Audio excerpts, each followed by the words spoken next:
Oke, oke. Boleh nggak saya angkat topik tentang ajaran? Boleh. Ajaran apapun itu boleh, silakan. Oke. Ajaran tentang Islam dan Kristen. Maksudnya ajaran yang diterapkan oleh SWT kepada Muslim itu bagaimana? Begitu juga di Kristen. Nanti saya jelaskan yang Kristen gini ya, dan Bang Zul jelaskan yang Muslim juga kayak gini. Baik. Oke, oke.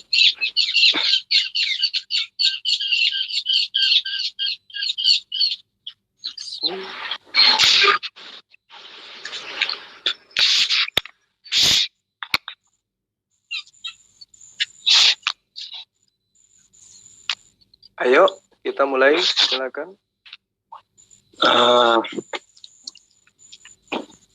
Saya duluan bertanya.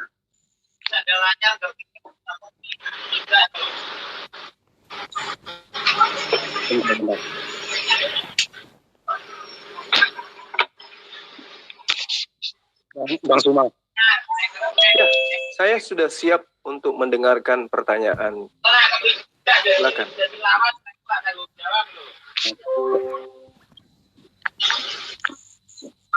Pertanyaan saya, Ya, ajaran seperti apa yang diterapkan oleh SWT kepada umat Islam, yang dijalankan oleh umat Islam?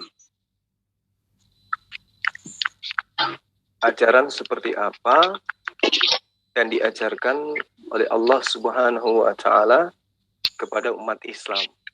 Ya. Ya, baik. Jadi Allah Subhanahu wa Ta'ala itu menerangkan dalam Al-Quran surah Al-Hajar ayat 9, sesungguhnya Allah yang menurunkan Al-Quranul Karim, dan sesungguhnya Allah juga yang benar-benar menurunkan. Jadi Islam itu ditopang oleh kitab suci. Kitab suci Islam itu adalah Al-Quranul Karim dan juga hadis sahihah Rasulullah Muhammad SAW. Jadi adapun kisi-kisi daripada ajaran Islam itu yang pertama adalah, ini suara apa ya? Aduh, berisik ini. Ada yang lagi balapan kayaknya.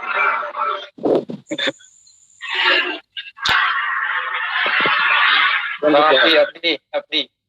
Atau lagi di kebun binatang kali, lagi suara harimau kedengaran. Oke, dan Remote dulu, Ustaz Abdi, maaf. perjalanan lagi, mohon maaf, Ustaz.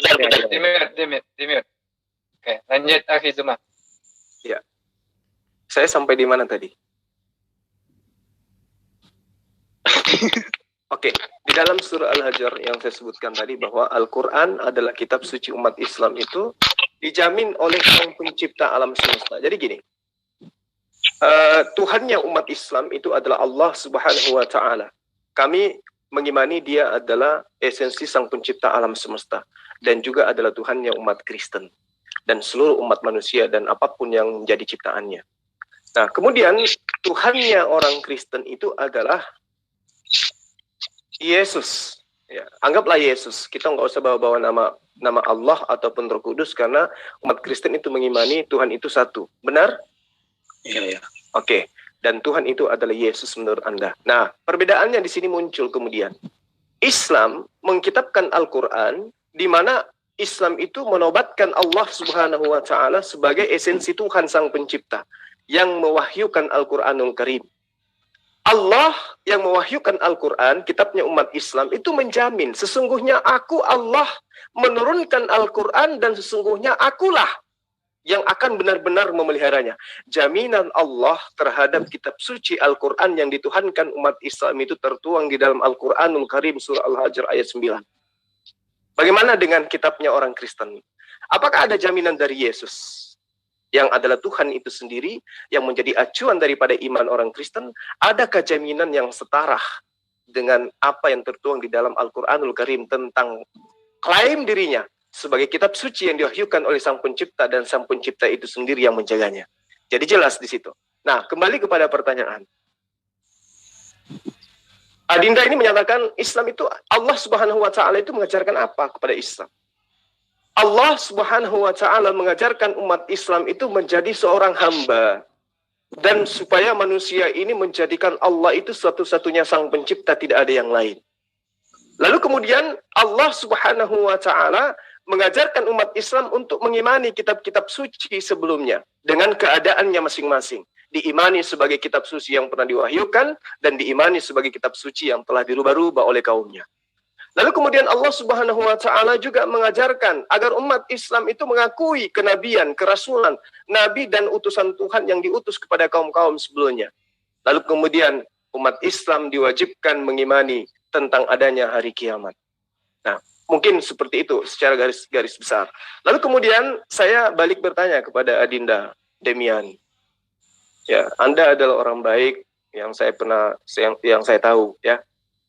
Dari cara Anda menyampaikan, dari cara Anda merespon, dari cara Anda pada saat Anda menelpon saya, Anda mengakui, saya melihat Anda orang baik. Saya ingin tanya, ketika Al-Quran itu diklaim oleh sang yang pembeli wahyu sebagai kitab suci yang dia akan jaga, adakah jaminan dari Yesus terhadap kitab Anda, baik perjanjian lama maupun perjanjian baru? Silakan. Oke. Gini Bang, maksud saya ajaran seperti apa yang diterapkan Allah SWT kepada umatnya yang dijalankan. Misalkan, kalau dalam Kristen, Yesus menerapkan umatnya hidup dalam roh dan kebenaran. Maksudnya kita hidup, maksudnya Yesus mengajarkan kita hidup dalam kebenaran, dan dia mengajarkan tentang itu semuanya. Contohnya, dia mengajarkan tentang kasih, dan dia menerangkan segala sesuatu itu, dan itu yang dijalankan oleh umat Kristen sekarang. Nah, maksud saya apa yang diajarkan Allah SWT kepada umatnya dan apa yang dijalankan oleh mereka sebagai pemantau kebenaran kepada diri mereka sendiri. Baik. Silakan. Oke. Jadi mohon maaf kalau saya tadi salah sasaran menjawabnya, tidak sesuai dengan apa yang Anda harapkan. Rasulullah Muhammad SAW, keberadaannya ya di dalam ajaran agama Islam itu sebagai sumber satu-satunya hukum yang menjadi acuan para penulis-penulis kitab tafsir, hadis, dan seterusnya. Di dalam Al-Quran surah Ali Imran ayat 81, dan ingatlah ketika Allah mengambil perjanjian daripada para nabi. Sungguh apa saja yang aku berikan kepadamu berupa kitab dan hikmat, kemudian datang kepadamu seorang rasul yang membenarkan apa yang ada padamu. Niscaya kamu akan sungguh-sungguh beriman kepadanya dan menolongnya. Allah berfirman, apakah kamu mengakui dan menerima perjanjianku terhadap yang demikian itu? Mereka para nabi ini menjawab, kami mengakui. Allah berfirman, kalau begitu saksikanlah hai para nabi, dan aku menjadi saksi pula bersama kamu. Nah, berdasarkan dari informasi ini, dalil ini, Allah yang kemudian umat Yahudi sebut dengan sebutan Hasim Baruch, itu jelas dikatakan mengikat perjanjian agung kepada para nabi-nabi, untuk kemudian mereka mempersaksikan akan datangnya seorang penolong yang kelak akan mengajarkan kebenaran tentang damai sejahtera. Jadi apa yang diajarkan oleh Allah kepada Rasulullah Muhammad SAW yang dijabarkan kemudian di dalam ajaran agama Islam, yaitu bahwa Islam mengajarkan tentang penghapusan dosa, bukan tentang penebusan dosa. Jadi penebusan dosa diklaim oleh orang Kristen dengan ajaran kasih. Umat Islam mengakui bahwa Islam itulah adalah ajaran yang mengajarkan penghapusan dosa. Jadi ketika teman-teman Kristen mengatakan Yesus itu adalah jalan, Yesus itu adalah keselamatan, Yesus itu adalah hidup. Nah, apakah kemudian ajaran Islam itu tidak terkait dengan itu? Justru Islam datang mengajarkan seperti yang saya gambarkan tadi. Islam datang mengajarkan untuk menjadikan Yesus itu sebagai jalan, sebagai keselamatan, sebagai hidup.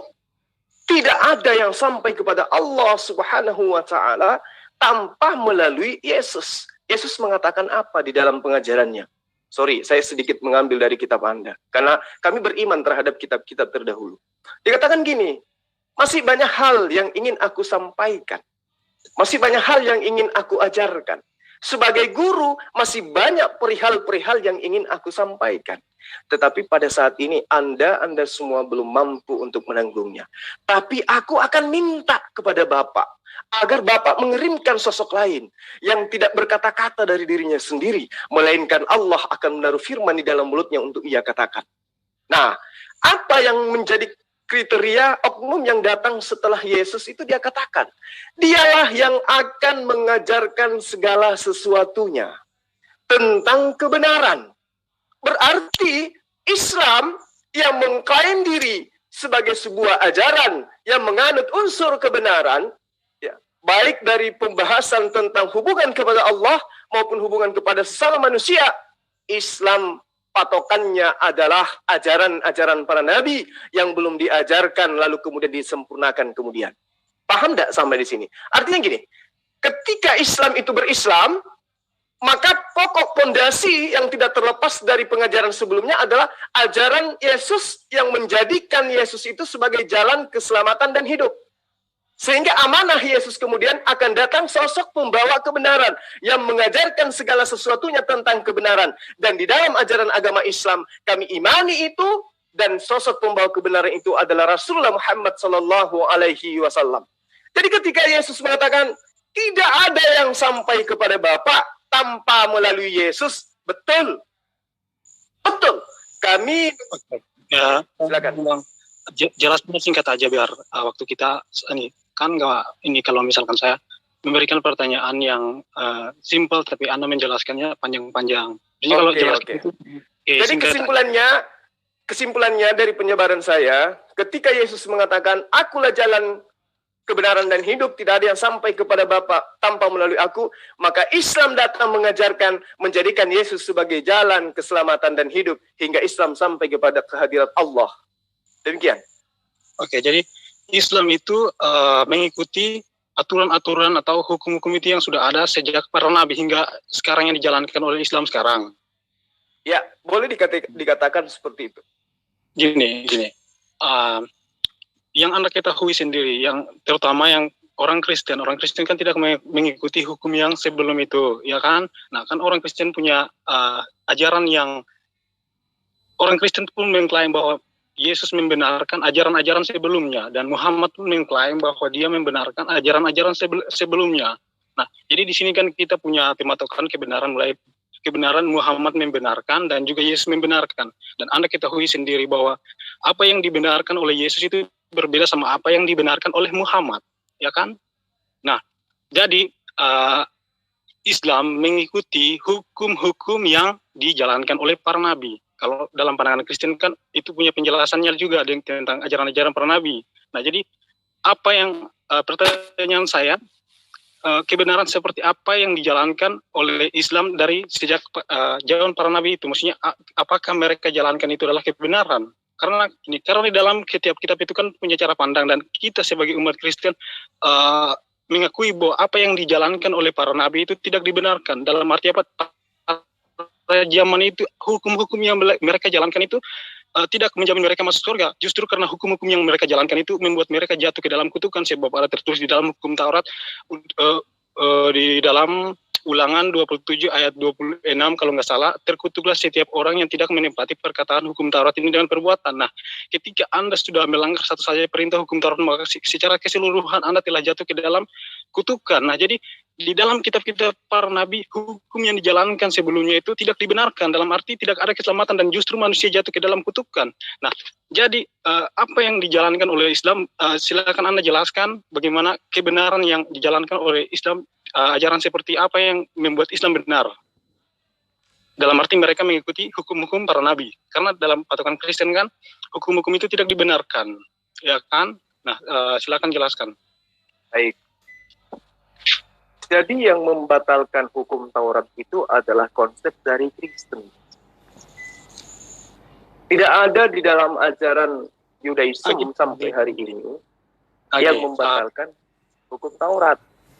Mas cukup jelaskan tentang Islam dulu, maksudnya ajaran tentang itu, tentang kebenaran yang dijalankan oleh para nabi. Nanti karena kalau Mas bilang orang Kristen membatalkan hukum Taurat, kita punya penjelasan sendiri tentang itu, dan penjelasan kita otomatis kan berbeda. Jadi Anda fokus ke penjelasan Anda aja tentang agama Anda, ajaran aturan-aturan yang dijalankan oleh Anda.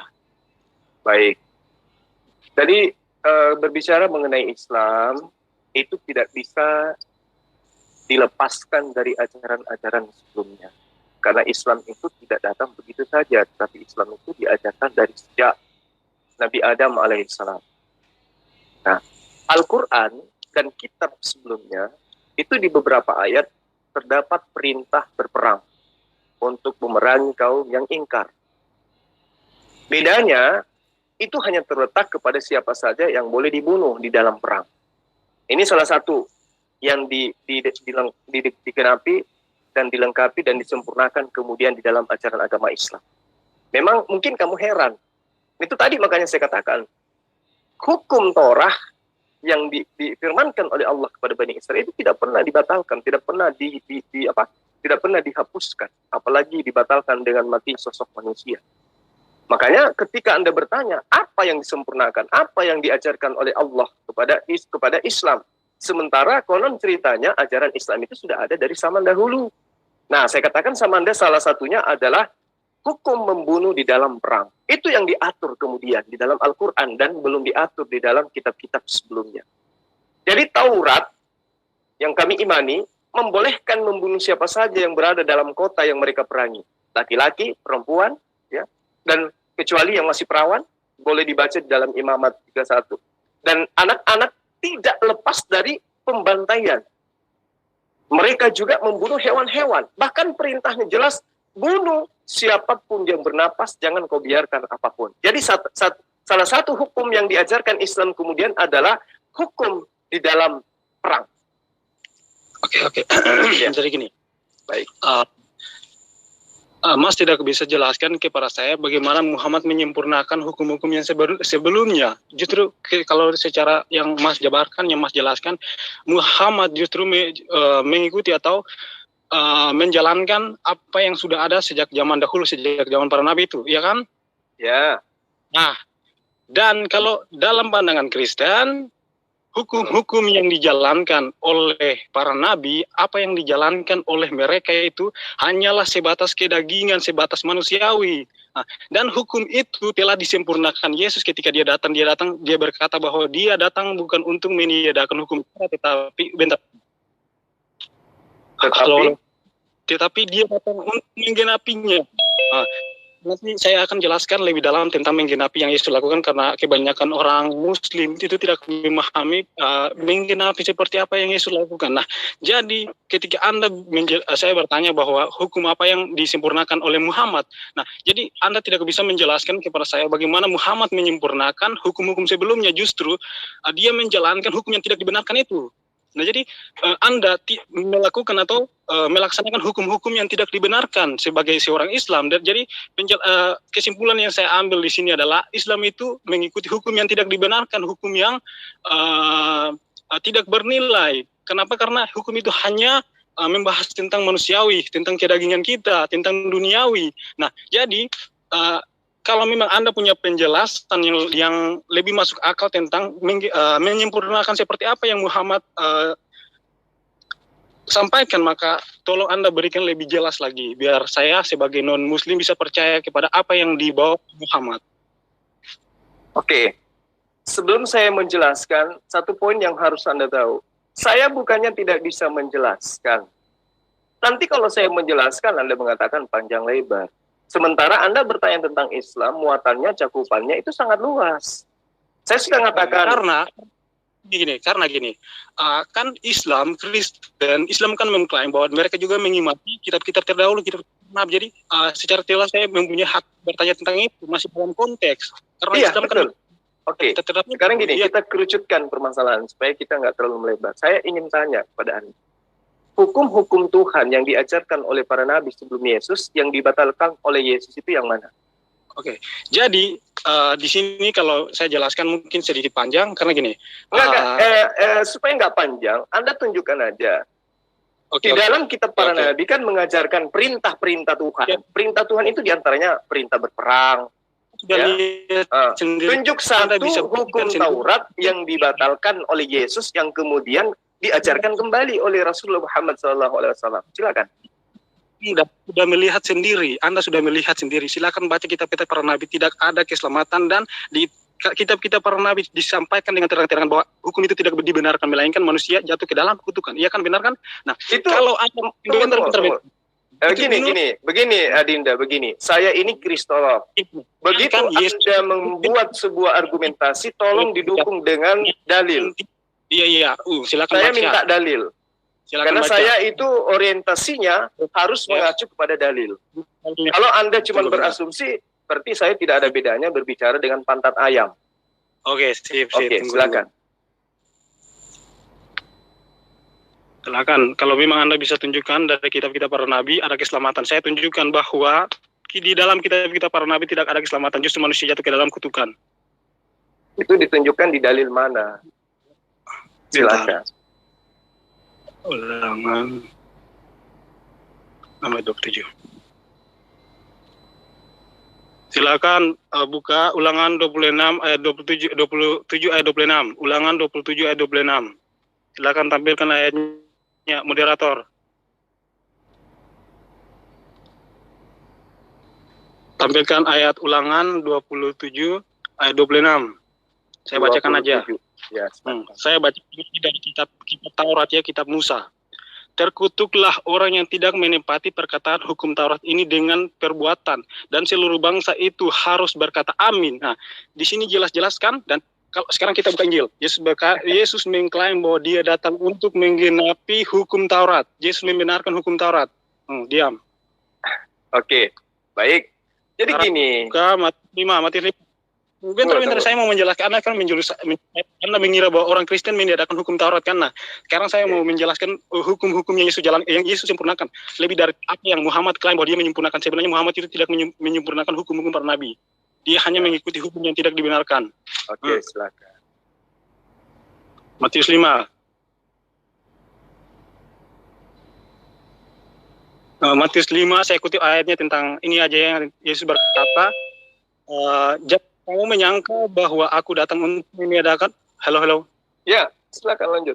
Suaranya pantul ini. Yesus berkata, jangan kamu menyangka bahwa aku datang untuk meniadakan hukum Taurat atau kitab para nabi. Aku datang bukan untuk meniadakannya, melainkan untuk menggenapinya. Nah, menggenapi yang Yesus lakukan, silakan Anda bacakan Matius 5 itu sampai selesai. Yesus langsung membahas tentang Taurat. Misalkan Anda mendengar hukum Taurat, jangan membunuh, tetapi misalkan kamu mendengar hukum Taurat, kasihlah sesamamu dan bencilah musuhmu. Tetapi Yesus menggenapinya atau membenarkannya dengan berkata, kasihlah musuhmu dan berdoalah bagi orang yang menganiaya kamu. Begitu juga hukum-hukum yang lain. Itu saya memberikan satu contoh saja supaya kamu paham. Begitu juga dengan hukum-hukum yang lain. Jadi segala sesuatu hukum daging di dalam hukum Taurat, Yesus menyempurnakan dengan cara menggenapinya dengan hukum kasih. Nah, itu membuktikan bahwa hanya Yesus yang membenarkan hukum Taurat. Hanya Yesus yang menyempurnakan hukum Taurat, dengan itu yang disebut sebagai menggenapi yang Yesus lakukan.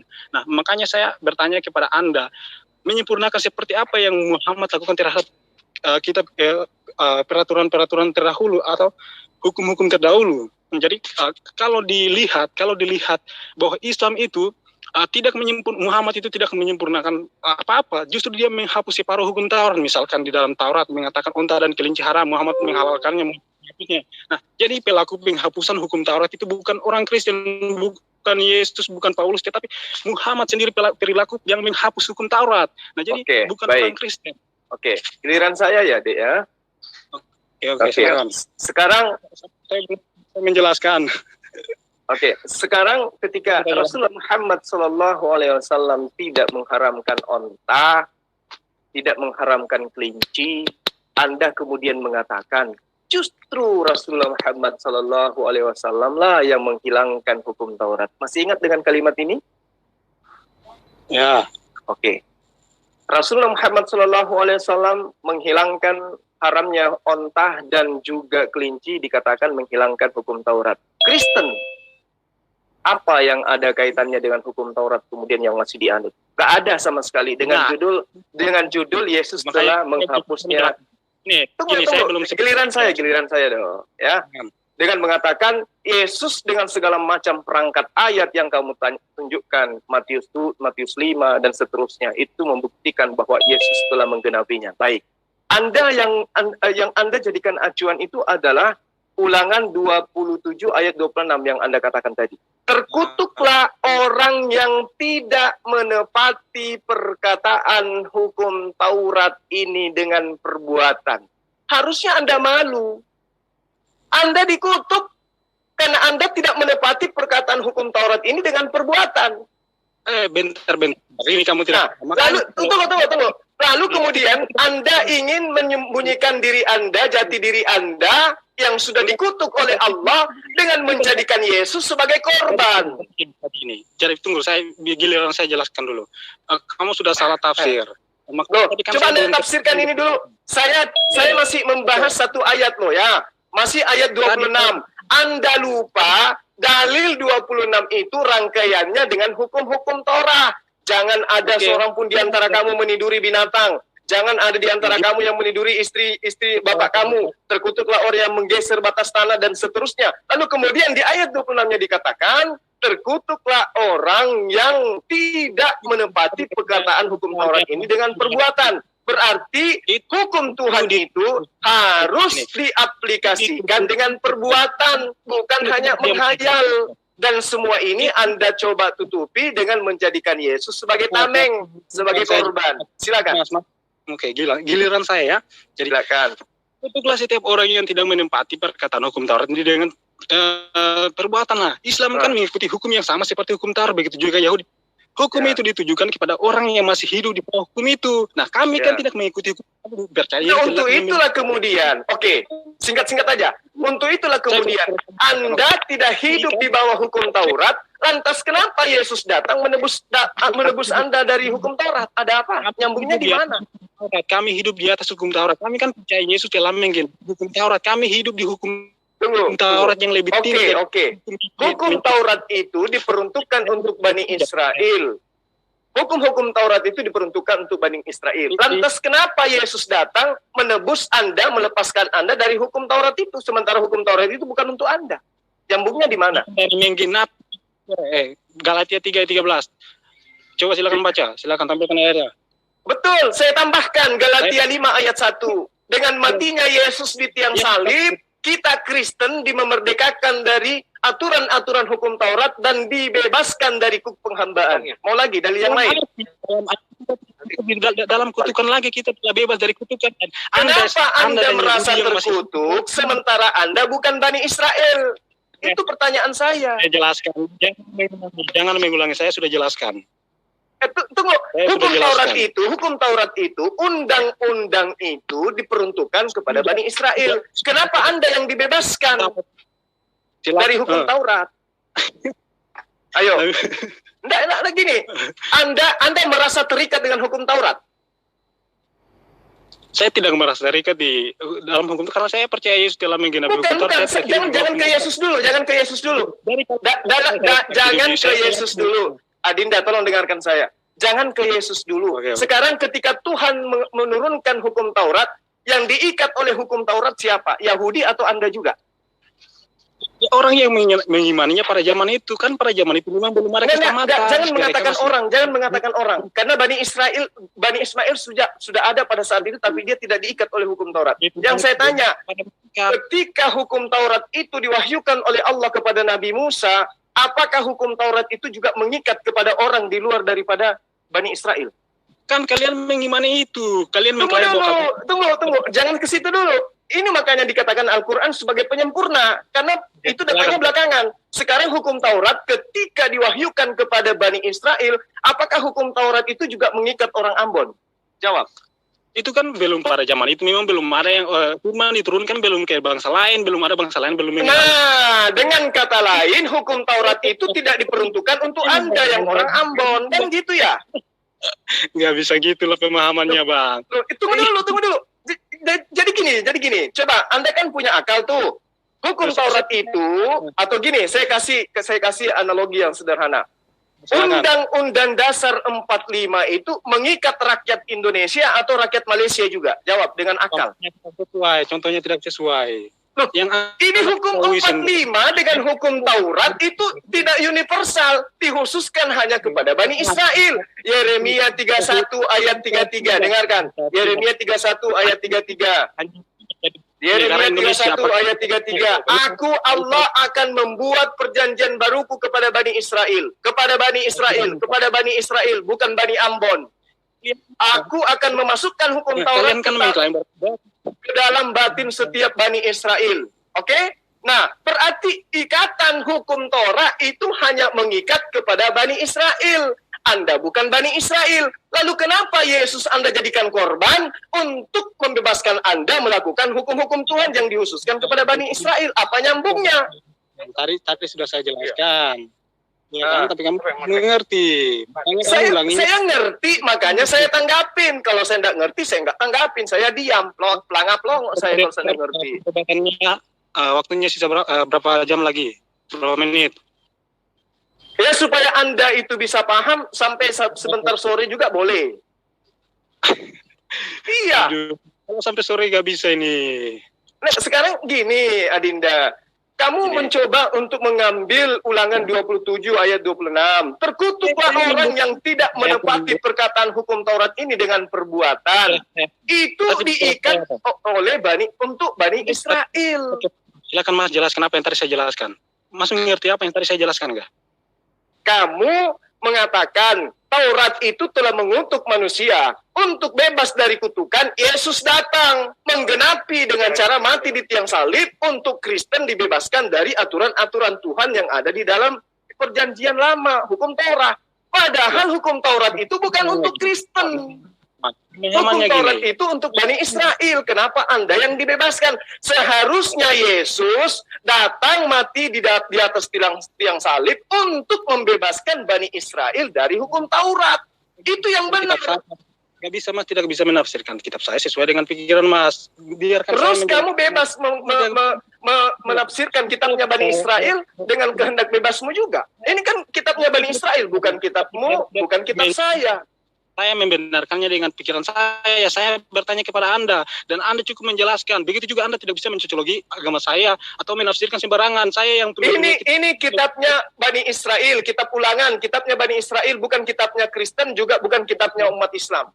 Kayak gini, kapan kita selesainya kalau debat kayak gini?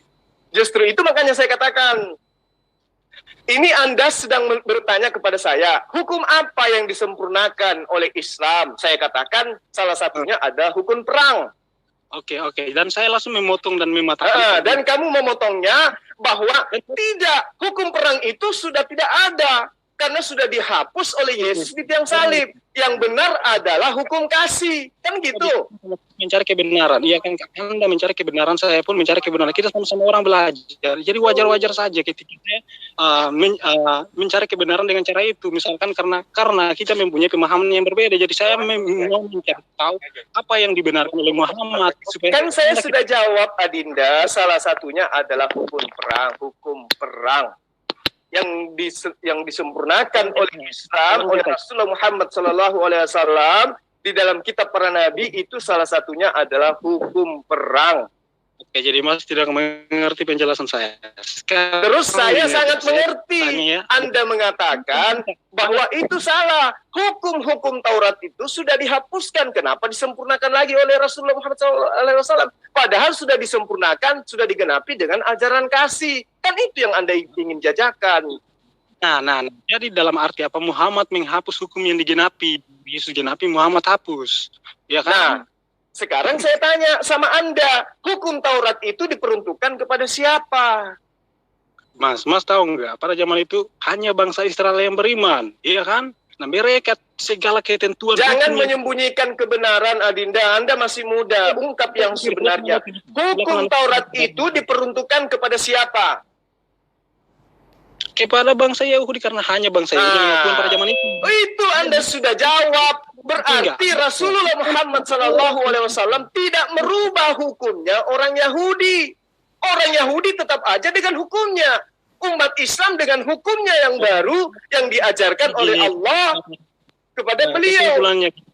Oke, jadi kesimpulannya begini. Muhammad menuliskan hukum yang berbeda sama hukum sebelumnya, ya kan? Karena Anda mengambil kesimpulan bahwa hukum Taurat khusus untuk Yahudi, hukum Islam khusus untuk Islam diturunkan oleh Muhammad, hukum Islam itu diperuntukkan untuk seluruh manusia, termasuk untuk kamu.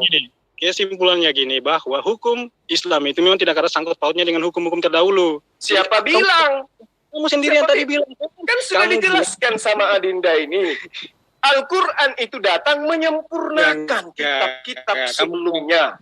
Kalau kitab sebelumnya hanya untuk satu golongan Bani Israel, Al-Quran datang untuk universal.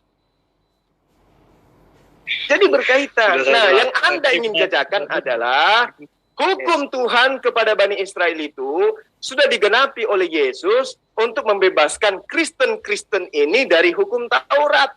Di situ tidak nyambungnya. Hukum Taurat untuk Bani Israel, kenapa ente yang dibebasin? Jadi Islam masih mengakui hukum-hukum sebelumnya kan? Ya itu untuk diperuntukkan untuk kaum sebelumnya pada masanya. Betul. Kalau berarti Islam tidak melakukan hukum-hukum sebelumnya ya? Islam melakukan hukum yang sudah disempurnakan melalui kitabnya. Makanya saya katakan tadi, Islam itu ditopang oleh kitab suci, Al-Quran dan hadis sahihah. Wah, Anda mengimani kitab itu, ya kan? Kalau Anda saya mengimani kitab itu betul. Mengimani kitab itu adalah kitab suci yang diwahyukan oleh Allah kepada Musa dan untuk kaumnya. Saya mengimani itu. Terus? Ustaz, jadi gini, Anda tadi kan menyimpulkan sendiri, ya kan? Ya kan, tidak mungkin saya menyimpulkan dengan istri saya. Saya bertanya Anda sudah keluar gini-gini, Anda sudah menyumut ayat ini untuk mengalihkan topik. Oh tidak, saya tidak mengalihkan topik. Saya hanya menanggapi dan meluruskan apa yang kamu pahami. Kalau misalkan saya mengkritik agama, Mas, pastinya saya bertanya dulu dan Anda menjelaskan. Jika apa yang Anda jelaskan sesuai dengan agama Anda, maka saya tidak bisa mengkritik dan mengambil kesimpulan bahwa apa yang saya kritik dan saya pahami itu lebih benar daripada apa yang kamu imani sesuai dengan kitab kamu, ya kan? Nah, jadi ketika saya menjelaskan tentang iman saya dan saya merasa itu yang paling sempurna lebih pada dari apa yang Anda kritik tadi. Nah, jadi ketika Anda tidak mengerti apa yang saya jelaskan, makanya Anda ngomongnya sana sini padahal sudah tidak sesuai sama apa yang tadi saya jelaskan. Misalkan tadi saya berkata jadi harus sesuai dengan penjelasan Yesus Anda datang gitu, ya. menggenapi hukum Taurat dengan hukum sesuai juga. Saya kan memberikan pertanyaan supaya Anda bisa memahaminya juga. Bukan hanya saya, kan kita sama-sama orang belajar, kita sama-sama belajar, sama-sama mencari kebenaran, ya kan? Kalau Anda bisa menunjukkan kebenaran agama Anda, pastinya saya akan tertarik untuk mempercayai agama Anda. Begitu juga dengan saya. Nah, jadi Anda sebagai Muslim yang bijak, seharusnya Anda menjelaskan yang terbaik untuk saya. Begitu juga dengan saya. Sebenarnya kalau Anda itu punya wawasan ya, saya menjelaskan kepada Anda tadi, yang digenapi, yang disempurnakan oleh Rasulullah Muhammad SAW itu adalah perang. Kan mengkritik agama saya dengan pikiran Mas Andi, makanya saya mengkritik juga karena saya yang mengimaninya. Saya lebih tahu dari Anda. Belum tentu Anda mengimaninya dasar iman, tidak dasar ilmu. Jadi kalau berdasarkan pengetahuan saya lebih tahu daripada Anda. Untuk beriman, Anda lebih beriman dari saya. Itu harus Anda bedakan itu. Untuk mengetahui, insya Allah saya lebih tahu. Jadi intinya Islam mengimani hukum-hukum sebelumnya, hukum itu yang dijalankan oleh para nabi. Ya. Dan itu disempurnakan dengan hukum-hukum itu. Ya. Nah, dengan cara apa? Dia menyempurnakan. Dengan cara apa? Khusus hukum yang dijelaskan, dia menyempurnakannya seperti apa? Silakan. Allah Subhanahu wa Ta'ala menjelaskan lebih jauh, menerangkan tentang hukum-hukumnya yang diwahyukan kepada para nabi dengan cara apa? Dengan cara berfirman kepada Rasulullah Muhammad Sallallahu Alaihi Wasallam. Jelas? Ya, maksudnya jelaskan hukum Muhammad itu dia menyempurnakannya. Contohnya apa yang belum sempurna di dalam hukum-hukum terdahulu, Muhammad menyempurnakannya dengan cara ini. Begitu juga kamu menjelaskannya bagaimana biar saya itu bisa percaya langsung, saya bisa memahaminya. Kan tadi saya sudah jelaskan, salah satunya adalah hukum perang di dalam Islam. Itu yang disempurnakan, yang pernah diajarkan oleh Allah kepada para nabi. Hukum membunuh dalam perang, itu salah satunya. Harusnya ini menjadi acuan Anda untuk memiliki pemahaman gitu loh. Berarti intinya Muhammad tidak menyempurnakannya, dia hanya mengikuti hukum-hukum sebelumnya. Disempurnakan, Mas, disempurnakan. Contoh. Nih, dengarkan, contoh, disempurnakan. Ulangan 13 ayat 15 ayat 16. Maka bunuhlah dengan mata pedang penduduk kota itu dan tumpaslah dengan mata pedang kota itu serta segala isinya dan hewannya. Seluruh jarahan harus kau lumpuhkan, harus kau kumpulkan di tengah-tengah lapangan dan harus kau bakar habis kota itu dengan seluruh jarahannya sebagai korban bakaran lengkap bagi Allahmu. Semua itu akan tetap menjadi timbunan puing untuk selamanya dan tidak akan dibangun kembali. Lalu dalam Yosua 6 ayat 21, saya kasih contoh satu lagi. Dengarkan. Mereka menumpas dan pedang segala sesuatu yang di dalam kota itu. Baik laki-laki, perempuan, baik tua, muda, sampai kepada lembu, domba, sapi, dan keledai. Semuanya ditumpas, dihabiskan. Lalu kemudian Islam mengatakan menyempurnakan agama ini. Rasulullah Muhammad SAW mengatakan melalui cerita dari Ishaq bin Ibrahim, dikatakan, aku berkata kepada Abu Usama bahwa Ubaidullah telah bercerita kepada kalian, Nafi dari Ibnu Umar radhiyallahu anhu, dan berkata, telah ditemukan seorang wanita dalam keadaan terbunuh sebagian peperangan Rasulullah Muhammad SAW. Lalu kemudian Rasulullah Muhammad SAW melarang Tuhan terhadap wanita dan anak-anak. Itu salah satu contoh yang disempurnakan itu. Kalau di ajaran para nabi sebelumnya boleh membunuh apapun yang bernas, Rasulullah kemudian datang mengajarkan dalam perang tidak boleh membunuh seorang wanita yang tidak terlibat. Ya, betul. Kenapa saya kasih contoh perang? Kenapa perang yang harus saya jadikan contoh kepada Anda? Karena kehidupan umat manusia itu akan diiringi terus dengan gemuruh perang. Hari ini kita damai, sangat boleh jadi besok kita perang. Aturan-aturan perang sudah diajarkan kepada kami di dalam Al-Quran. Anda belum? Oke, gini Bang. Ya. Silakan. Jadi Muhammad menyempurnakan misalkan di dalam kitab-kitab para nabi berkata bahwa perangi segala sesuatu yang tadi Anda sudah katakan itu, tetapi Muhammad membatasinya sedikit. Ya gitu. Ya. Jadi menyempurnakan seperti itu. Ya, itu salah satunya, betul. Jadi tidak ada yang dihapus. Tidak seperti orang Kristen dengan matinya Yesus di tiang salib, maka kita dibebaskan dari hukum Tuhan. Misalkan kalau Yesus gini, kamu telah mendengar Taurat, gigi ganti gigi, mata ganti mata, tetapi aku berkata kepadamu, jangan membalas orang yang berbuat jahat kepadamu. Itu lebih sempurna daripada apa yang disempurnakan oleh Muhammad. Lah, kan sudah jelas dalam ajaran Islam itu. Anda bisa menilai sendiri. Anda bisa menilainya sendiri. Apa yang dinilai sendiri? Anda ingin memfitnah Islam itu ajaran kekerasan gitu? Saya tidak memfitnah. Saya tidak memfitnah, jangan menuduh dong, jangan gitu. Nah, terus apa yang Anda ingin katakan dengan mengatakan Anda lihat sendiri? Coba terangkan kepada saya. Lebih apa yang disempurnakan Muhammad, Yesus lebih menyempurnakannya. Apa yang disempurnakan menurut Anda dari Yesus? Coba tunjukkan. Misalkan, katakan para zaman dahulu, para nabi itu mereka membantai ini hewan-hewan, manusia-manusia, ya kan? Dan Anda mengklaim Muhammad membenarkannya dengan cara membatasinya, sedikit membatasinya aja kan? Membatasi kedagingan mereka supaya mereka tidak terus-terusan gitu. Iya, karena perang itu senantiasa akan mengiringi kehidupan manusia. Sekarang apa yang diajarkan oleh Yesus tentang perang? Tunjukkan kepada saya. Tidak pernah mengajarkan perang. Yesus berkata gini, kamu telah mendengar firman, mata ganti mata, gigi ganti gigi. Tetapi aku berkata kepadamu, jangan membalas orang yang berbuat jahat kepadamu. Jelas Yesus lebih meninggikan, lebih menggenapi daripada Muhammad.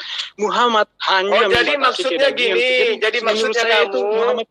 jadi maksudnya kamu ketika Indonesia ini diperangi oleh Kristen, kita diam aja gitu, manut aja, ya udah kami tidak akan membalas, silakan jarak aja semuanya gitu maksudnya. Saya membahas tentang ajaran. Misalkan Anda berbuat jahat, saya boleh menilai Tuhan Anda jahat. Tidak kan? Tuhan saya membahas tentang kebenaran, bukan tentang manusia. Saya paham dalil yang Anda bacakan itu, paham sekali saya. Satu perikop itu sudah di luar kepala saya gitu loh. Sekarang saya kasih, kalau satu ayat itu Anda jadikan sebagai acuan dalam kehidupan keberagamaan, sekarang gini, ketika orang-orang di luar agama Anda datang menyerang agama Anda, apa yang Anda lakukan? Orang-orang yang berbuat jahat itu walaupun dia Kristen. Saya tidak tanya itu, saya tanya apa yang Anda lakukan ketika di dalam rumah Anda sedang Anda duduk bersama anak istri Anda, keluarga Anda, kemudian Anda dikeroyok sama massa. Apa yang Anda lakukan? Kalau saya hidup dalam kebenaran, saya akan siap mati. Begitu? Ya iya dong. Kamu lihat. Oke, Anda akan siap mati. Oke. Anda Oke, melihat siap mati. murid-murid Yesus mati disalib, mati dipenggal. Oh, itu Apakah tidak ada mereka- kaitannya. Itu kaitannya penggenapan nubuatan tentang nabi-nabi palsu. Itu memang harus mereka mati karena mengajarkan bukan firman Tuhan. Mereka Oke, harus silakan. mati menggenapi nubuatan karena mengajarkan sesuatu yang bukan firman Tuhan. Intinya, Yesus lebih menggenapi daripada Muhammad. Sekarang saya boleh Apa yang bertanya. digenapi oleh Yesus? Sudah saya jelaskan. Tentang kasih. Kasihilah musuhmu. Nah, Itu kasih maksudnya. Ya, tentu saja. Bukan hanya itu, banyak banget. Misalkan kamu telah mendengar Taurat, jangan berzina, tetapi aku berkata kepadamu, barang siapa melihat wanita dan menginginkannya, maka dia telah berzina di dalam hatinya. Bukan hanya satu Bukan. pun. Bukankah semua itu sudah dihapuskan? Hukum Taurat itu sudah dihapuskan. Jadi, Bukankah semua itu sudah dihapuskan dengan matinya Yesus di tiang salib, maka kalian dimerdekakan dari hukum-hukum seperti itu. Makanya bebas kalian itu. Maka jangan heran ketika di mayoritas Kristen, binatang dengan manusia bisa nikah, kawin. Laki sama laki boleh kawin. Perempuan dengan perempuan boleh kawin. Kenapa? Karena memang hukum-hukum Tuhan itu sudah dihapuskan dengan matinya Yesus di tiang salib. kebenaran itu tidak bisa. Silakan Anda menilai hukum Kristen dan hukum Kemudian dengerin dulu. Kalau orang ngomong. Hukum Kristen itu yang mana? Dengar dulu, tolong dengarkan. Hukum Kristen itu adalah hukum kasih. Oke? Setiap kitab suci kan punya cara, punya sesuatu. Oke. Saya bantu Anda menjelaskan tentang Kristen. Kristen itu adalah ajaran kasih. Kristen Apa yang itu adalah mengasihi musuh. Kristen itu kasih terhadap semua orang. Oke? Kita sepakat itu ya. Itu ajaran Kristen di atas kertas, di atas mulut. Bagaimana prakteknya? Oke, itu pertanyaannya. Ya, bagaimana prakteknya? Itu pertanyaan saya. Oke, terima kasih. Dengarin penjelasan saya, jangan memotong ketika Saya berbicara. tidak minta Anda menjelaskan, saya cuma minta Anda menunjukkan prakteknya gimana itu ajaran kasih dalam kehidupan Kristen. Setiap pohon yang baik Saya tidak akan minta Anda menghasilkan menjadi buah. pujangga. Saya minta Anda untuk menjelaskan praktek daripada ajaran kasih yang hanya merupakan simbol semata. Silakan. Saya mau menjawab. Gini, kalau saya hidup dalam roh dan kebenaran, tentu saja saya akan melakukan sedemikian. Berarti Anda tidak di dalam roh dan kebenaran. Karena Anda tidak kasih. Yang dimaksud Yesus kasih itu adalah melakukan perbuatan-perbuatan yang diperintahkan oleh Yesus. Itu kehendak Bapa yang kemarin Anda kutip Yohanes itu. 14, 15, 49, Yesus mengatakan, barang siapa yang mengasihi aku, dia melakukan perintah-perintahku dan mengikuti perkataanku. Sekarang apa praktek yang Anda tunjukkan kepada kita? Bahwa Anda itu sudah menjalankan praktek daripada yang Yesus contohkan. Silakan. Ya, saya jalankan. Apa yang Anda jalankan? Saya jalankan. Apa yang Anda jalankan? Misalkan saya punya masa lalu. Dulu saya belum mengenal kebenaran. Ketika saya belajar tentang agama, saya mengenal. Tidak seperti itu yang Yesus. Kayaknya tidak bisa gitu deh. Saya belum selesai menjelaskan. Ketika saya mengenal saya, gini, dengar dulu penjelasan kamu ketika ngomong saya diam, ketika saya ngomong kamu diam, kamu tidak bisa memotong. Halo. Silakan. Tunjukkan ajaran kasih yang Anda bisa praktekkan dalam kehidupan keberagaman Anda. Monggo. Biar nanti saya uraikan prakteknya seperti apa. Oke, gini. Misalkan saya dulu belum belajar tentang agama. Ketika saya belajar tentang agama, ketika ada orang berbuat jahat dan saya sudah melakukan itu, saya menaatinya. Ketika orang berbuat jahat kepada saya mengasihinya, saya tidak membalasnya, saya berdoa kepada dia, berdoa Tuhan ampuni dia. Itu yang saya jalankan sekarang. Nah, jadi misalkan gini, kita semua manusia di dunia ini hidup secara kedagingan, secara manusiawi, kita bisa saja melakukan dosa. Misalkan secara tidak langsung kita dipukul langsung, pastinya kita akan balas sebagai manusiawi, sebagai orang beriman. Kasih itu ajaran roh dan kebenaran itu membenarkan kita ketika kita sudah melakukan, jangan, kita tidak boleh melakukannya lagi. Nah, kasih itu membenarkan kita. Di sini saya menjelaskan tentang kebenaran supaya kita tidak hidup terus di dalam kejahatan. Kalau di dalam Islam misalkan ada orang memerangi kita, ya kita bunuh balik, kita bunuh, perangi mereka. Ya kan itu seperti yang kalian jalankan. Nah, berbeda lagi sama kami. Walaupun ada orang Kristen yang melakukan kejahatan itu, mereka tidak mempelajari agama, mereka tidak datang kepada Yesus dan mempelajari ajaran-ajaran Yesus. Ya, itu mereka yang melakukan kejahatan. Berbeda lagi sama orang yang mendalami agama. Ketika kita sebagai manusia, pastinya kita tidak ada yang tidak melakukan kejahatan. Semua orang pasti melakukan kejahatan. Tapi bukan berarti kita kebenarannya kita, ajaran yang kita, bukan berarti sorry ini suaranya mantul-mantul ini. Lanjut. Bukan berarti ketika ada orang Kristen atau orang yang tidak mendalami agama melakukan kejahatan, maka kamu sudah mengambil kesimpulan bahwa itu hanya di mulut saja, itu hanya di Bible saja.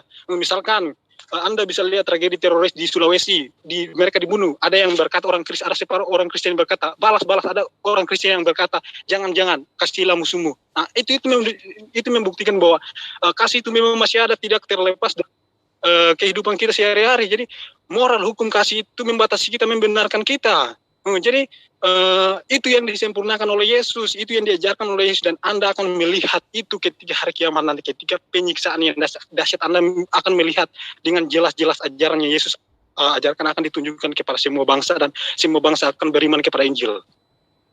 Oke, masih ada? Itu aja penjelasan. Karena Anda tadi salah-salah ngomong, maksudnya Anda menafsirkannya salah-salah. Oke. Kalau itu yang Anda anggap ajaran kasih, ya tentu saja. Maka semua agama juga mengajarkan itu. Semua orang juga bisa melakukan itu. Oh, diam dulu, diaman. Oke, Saya lebih preman dari kamu. Tapi begitu saya belajar tentang Al-Quran, sekarang saya maha pemaaf. Kalau cuma gara-gara itu yang Anda jadikan sebagai kasih, maka percuma Yesus datang bunuh diri kalau cuma kayak gitu. Orang juga semua bisa melakukan itu tanpa ada Tuhan datang menjelma menjadi manusia mati dikeroyok sama tentara Romawi. Tak perlu. Manusia itu punya kasih dari sejak dia diciptakan. Mengasihi, menyayangi, itu sudah kodrat manusia. Kalau cuma karena itu, dulu ketika saya belum mengenal Kristen, saya gila. Ketika saya dipukul, saya pukul orang. Ketika saya ditampar, saya tampar balik. Sekarang begitu mengenal Yesus tidak lagi seperti itu. Berarti itu ya cuma level rendahan dong ajaran kasih yang kayak gitu. Ya, semua orang bisa, bro. Kalau cuma itu yang ingin diajarkan oleh Tuhan sampai dia datang bunuh diri. Saya kasih satu contoh sama Anda. Ketika negara Indonesia ini diperjuangkan oleh kerajaan-kerajaan Islam untuk memperjuangkan mengusir penjajah yang notabene-nya ajaran kasih Kristen, di mana pada saat mereka menjajah, mereka meninggalkan rumah-rumah ibadat mereka, meninggalkan orang-orang yang mengikut kepada ajaran mereka. Begitu Islam, kerajaan Islam mengusir mereka, Islam tidak menghancurkan tempat ibadah mereka, Islam tidak menghancurkan pengikut-pengikut mereka yang menjadi Kristen yang tadinya Hindu. Tidak, itulah bukti. Tapi kalau yang buktian kasih contoh, dulu saya juga bisa, bro. Saya juga bisa. Nah, kembali kepada titik persoalan yang sesungguhnya. Pertanyaan tadi Anda mengatakan bahwa tunjuk satu ajaran. Allah Subhanahu wa taala mengajarkan apa terhadap Muhammad sallallahu alaihi wasallam? Saya berbicara mengenai hukum sesuai dengan ajaran agama saya, bahwa kedatangan Islam sebagai agama universal itu adalah menyempurnakan ajaran Tuhan yang sudah pernah diajarkan kepada nabi-nabi terdahulu. Kristen boleh bangga dan boleh mencibir, wah Islam menyempurnakan ajaran perang. Lihat dong kami Kristen. Tidak ada lagi yang diajarkan seperti itu. Yang adalah kasih. Tampar kiri, kanan.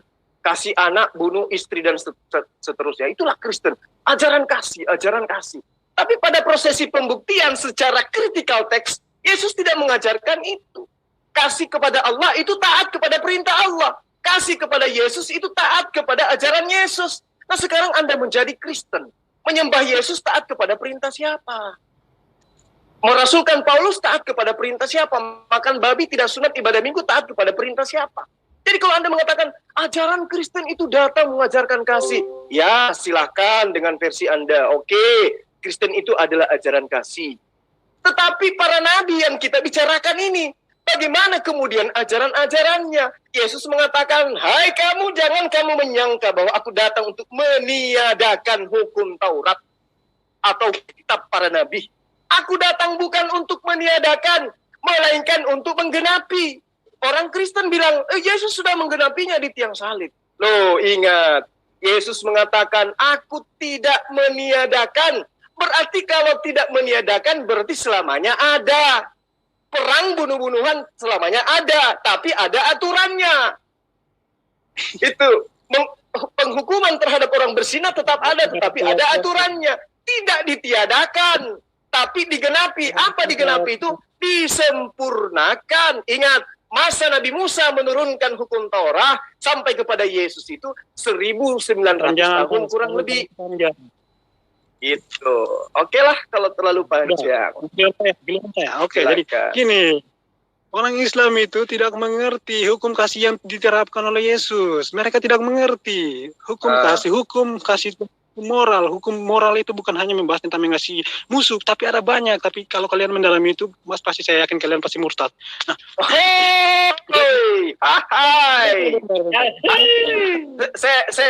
saya tangkap kalimat itu ya.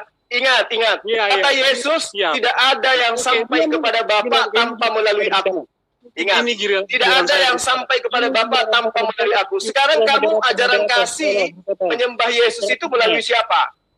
Tidak bisa, saya giliran berbicara, bukan Anda cukup diam. Tadi kan Anda berbicara. Masalahnya, kamu katakan kalau kamu mendalami ajaran kasih, kamu akan murtad. Itu kan bahasa Anda. Nah sekarang coba Anda tunjukkan ajaran kasih yang bisa membuat saya murtad itu apa? Silakan. Bukan bisa gitu, sini giliran saya berbicara, kenapa Anda memotongnya? Iya, Anda cukup menjelaskan ajaran kasih yang Anda punya yang bisa membuat saya murtad itu apa? Ini diam dulu, ini saya belum selesai menjelaskan. Saya giliran berbicara. Iya, saya minta Anda menjelaskan itu. Saya kasih waktu Anda 10 menit. Saya duduk di sini menunggu penjelasan Anda. Intinya Anda jelaskan selama 10 menit kasih yang bisa membuat saya murtad. Silakan. Saya ingin dengar, saya catat ini. Kasih apa saja, oke.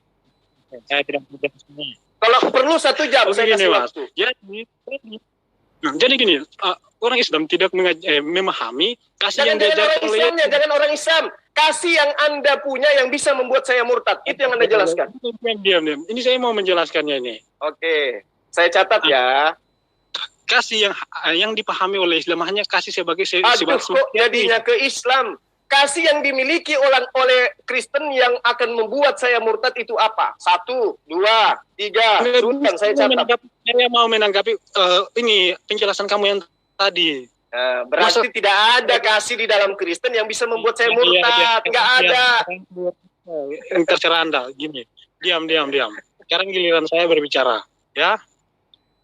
Jadi Islam itu tidak mengerti kasih yang diajarkan oleh Yesus. Mereka hanya memahami kasih secara manusiawi, secara duniawi. Mereka tidak mengerti kasih yang diajarkan oleh Yesus.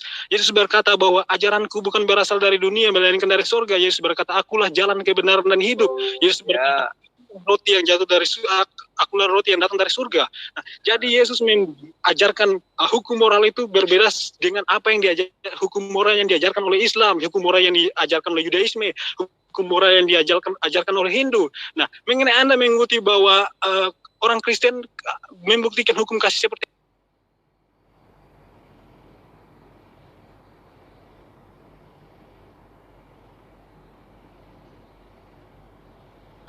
tidak sampai kapanpun tidak akan bisa menemukan kebenaran jika Anda mencari kesalahan-kesalahan orang lain untuk menutup kebenaran. Di sini kita berbicara tentang kebenaran. Saya juga bisa mengikuti bahwa ISIS pengebom gereja tiap tahun, lihatlah gereja-gereja. Tapi kami sebagai orang beriman, orang Kristen yang percaya, kami tidak mengambil kejahatan orang lain untuk membalas kejahatan mereka atau mengambil kejahatan mereka untuk menutup kejahatan kami. Karena apa? Pada dasarnya kami hidup dalam roh dan kebenaran. Nah, itu sudah membuktikan kepada Anda bahwa kamilah yang benar, hidup dalam kasih dan kebenaran. Anda belum benar, Anda belum menemukan kebenaran. Kalian yang Anda punya. Diam, saya giliran ngomong. Dan Anda mengutip lagi bahwa Yesus tidak menghapus hukum Taurat. Meniadakan itu artinya apa? Menghapus. Yesus kan berkata apa? Yesus tidak menghapus atau meniadakan, dia datang untuk menggenapinya. Dan tadi saya sudah menjelaskan kepada Anda.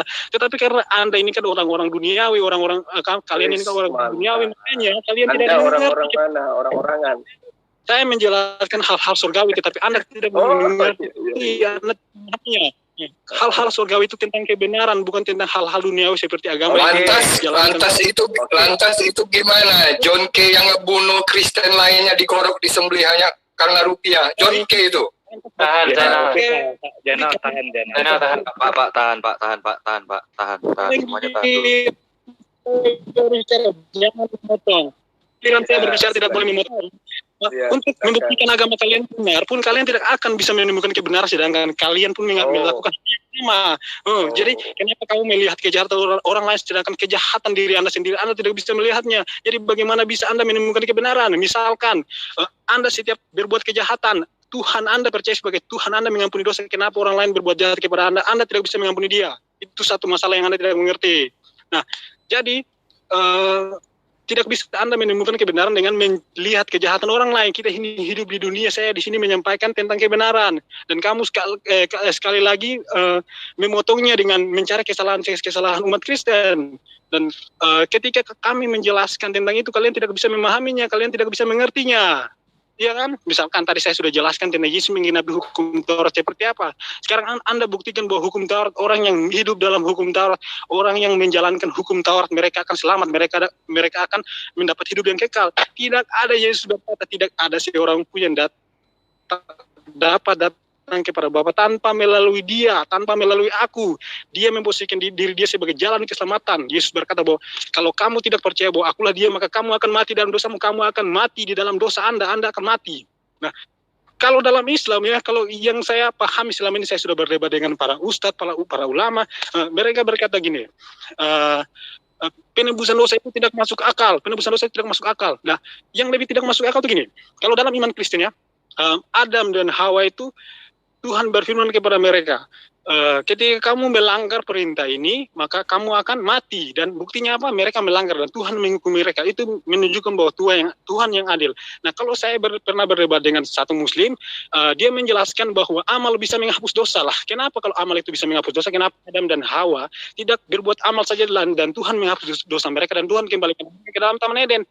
Tanya, mereka tetap diusir, itu membuktikan bahwa Tuhan Maha Adil, Tuhan membenci kejahatan. Kalau Anda melakukan kejahatan atas nama perintah Tuhan, itu tidak masuk akal, bahwa itu tidak menunjukkan bahwa Tuhan Anda adalah Tuhan yang benar. Kecuali kalau pada zaman para nabi, kita ketahui sendiri, pada zaman para nabi itu masih hidup belum benar di hadapan Tuhan. Mereka, karena ketika Adam dan Hawa ketika jatuh ke dalam dosa, mereka hubungan Tuhan dan itu menjadi terputus. Dalam arti apa? Mereka itu hidup belum benar di hadapan Tuhan, tidak ada keselamatan pada zaman para nabi. Keselamatan, kebenaran itu baru ada di zaman Yesus.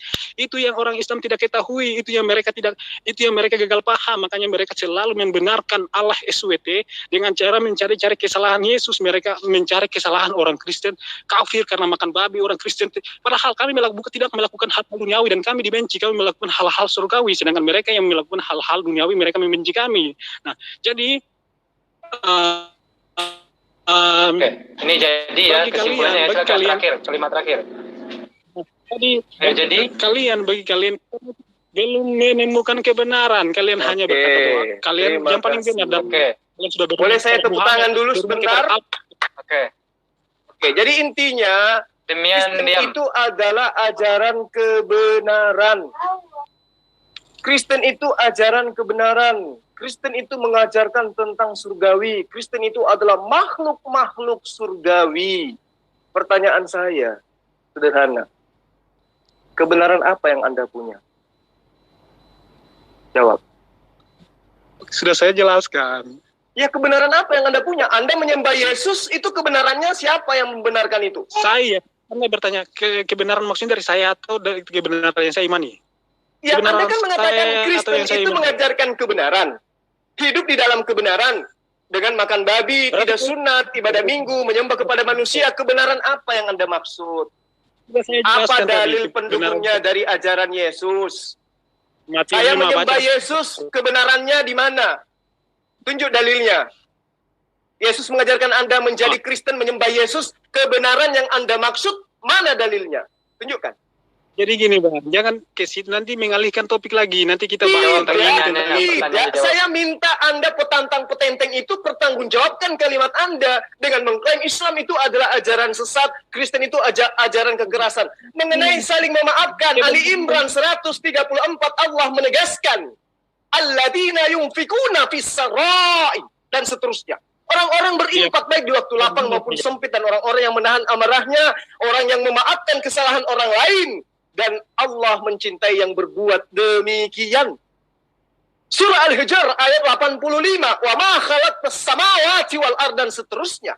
dan tiadalah kami ciptakan langit dan bumi dan apa yang ada di antara keduanya melainkan dengan benar, dan sesungguhnya saat kiamat itu pasti datang, maka saling maafkanlah mereka dengan cara yang baik. Islam sempurna mengajarkan itu. Jadi kamu jangan petantang-petantang, kami kasihilah musuhmu, bro, kamu belum apa-apa dibandingkan dengan ajaran Islam itu. Nah, kembali kepada Anda mengatakan, kami ini adalah pelaku-pelaku surgawi, kami ini adalah hidup dalam kebenaran. Tentu Islam dan Kristen ketika dianggap sebagai sebuah ajaran kebenaran, pijakannya adalah kitabnya. Anda menjadi Kristen karena kitab Anda. Sekarang tunjukkan di dalam kitab Anda yang mengajarkan kebenarannya orang Kristen karena menyembah Yesus itu berdasar kepada dalil yang diucapkan oleh Yesus itu sendiri. Sembahlah aku, itulah kebenarannya. Silakan. Oke. Pertanyaannya bagus. Oke, tunggu. Dijawab pakai Saya dalil. dalil. Jangan asumsionis. Saya dalil.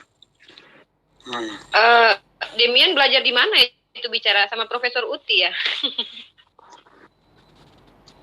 Ayo, silakan. Enggak, saya tidak kenal Profesor Uti. Saya Ayo, fokus saja. Jangan fokus. Jawab pertanyaan Bang Zuma. Oke, Bang Suma. Oke. Anda berkata, Yesus berkata bahwa sembahlah aku, ya kan? Di mana Yesus berkata sembahlah aku, gitu. Silakan Nah, Anda tunjuk. Gini bang. Kan tadi sebelum itu kan saya sudah jelaskan bahwa setiap kita suci kan mempunyai cara pandangnya sendiri atau cara mensucinya sendiri, iya kan? Nah, sekarang saya mau menunjukkan. Yesus berkata, karena anak manusia juga datang bukan untuk dilayani, melainkan untuk melayani dan memberikan nyawanya sebagai tebusan bagi banyak orang. Jadi kenapa Yesus tidak pernah berkata bahwa tujuan Yesus adalah melayani, bukan untuk dilayani. Kalau Yesus untuk dilayani, tentunya Yesus akan berkata bahwa sembahlah. Assalamualaikum, boleh saya potong sebentar? Halo, Bang Juma. Sebentar. Lanjut Demian. Informasi. Lanjut Demian. Anda menjawab pertanyaan Bang Zuma. Lanjut Demian. Ada informasi. Ada informasi. Tunggu, ada informasi. Ya, silakan Bang Dani. Bang Zuma, ditujukan kepada Bang Zuma. Bang Rudi Yohanes ingin ingin masuk ke Zoom ini untuk berdialog dengan Bang Zuma. Silakan ditanggapi oleh Kepala Suku. Oke, siap setelah kalau ini. gitu gini aja, berikan waktu Setelah ini. beberapa menit ke depan aja kita selesaikan topik ini. Ya, lanjut.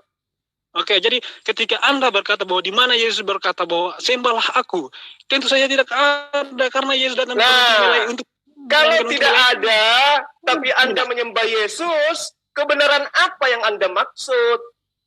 Gini Mas, Yesus menyuruh orang menyembahnya dengan cara apa? Ikutilah aku, ikuti semua pekerjaan. Nah, sekarang Anda menyembah Yesus, ikut siapa? Kalian tidak mengerti karena ketika kamu hidup dalam supaya saya ngerti, Anda tunjukkan jawab pertanyaan saya. Anda ikut siapa nyembah Yesus? Saya ikut Yesus. Anda kan dalam kebenaran nih ceritanya. Islam tidak dalam kebenaran kata Anda. Anda lah yang ada dalam kebenaran. Yesus Anda ikuti. Sekarang Anda ikut siapa menyembah Yesus? Yesus berkata gini, ikutilah aku dan lakukan segala hukum yang dia lakukan. Ketika Anda sudah melakukan hukum, maka kamu telah menyembah dia. Karena Yesus berkata gini, Allah itu adalah roh. Barang siapa menyembah, harus menyembah dalam roh dan kebenaran. Oke, jadi kebenaran yang Anda maksud itu hoax. Tidak ada. Kenapa? Kebenaran yang Anda maksud, Kristen hidup dalam kebenaran itu tidak ada buktinya. Buktinya Anda bisa menilai sendiri. Tadi sudah saya jelaskan. Dalil Anda menyembah Yesus. Kalau perilaku Anda memaafkan, Anda kasih terhadap orang, agama lain juga mengajarkan itu. Ingat, dari awal pertemuan ini hari ini saya katakan, pijakan kita adalah kitab suci. Sekarang giliran saya berbicara. Islam mengajarkan memaafkan, tetapi juga mengajarkan tentang peperangan. Dalam arti apa? Hanya sebatas manusiawi. Iya kan? Kalau memang contohnya misalkan baik. Waktunya sudah habis Demian, waktu Anda sudah habis dan Anda pun tidak bisa menjawab tadi seperti bagaimana pertanyaan Anda dijawab oleh Bang Zuma. satu pertanyaan Bang Zuma Anda tidak bisa jawab, Anda stop dulu ya. Selanjutnya kita terima tantangan dari sudah saya jawab. Ya. Anda sudah mengakui tadi tidak ada dalilnya ya. Anda kan mengatakan ajaran Yesus itu ajaran kebenaran, Kristen itu ajaran kebenaran, tapi satu dalil pun Anda tidak bisa membuktikan bahwa ajaran Kristen itu ajaran kebenaran. Ya sudah selesai. Stop. Silakan Rudi Yohanes sudah di dalam apa belum? Rudi Yohanes, saya keluar aja. Belum dipanggil. Saya belum undang. Dikarenakan kita kompromi dulu. Saya keluar. Jadi kita briefing dulu. Ya, makasih deh, makasih. Ya, belajar lagi. Memberkati Anda. Sahabat-sahabat, saya izin kurang lebih 10 menit ke ibadah dulu. Oh ya, silakan. Oke. Sambil menunggu Om Rudi, ya. Iya Bang Zuma. Tapi sebelum Om Rudi masuk, Bang Zuma keluar, saya hanya ingin mengatakan selamat kepada Demian yang sudah menjadi penduduk surgawi. Bingung saya, maksudnya ajaran surgawi itu apa maksud dia ya? Ada yang ngerti nggak sih? Oke. Bang Jul, kira-kira kita di dulu dari live ini.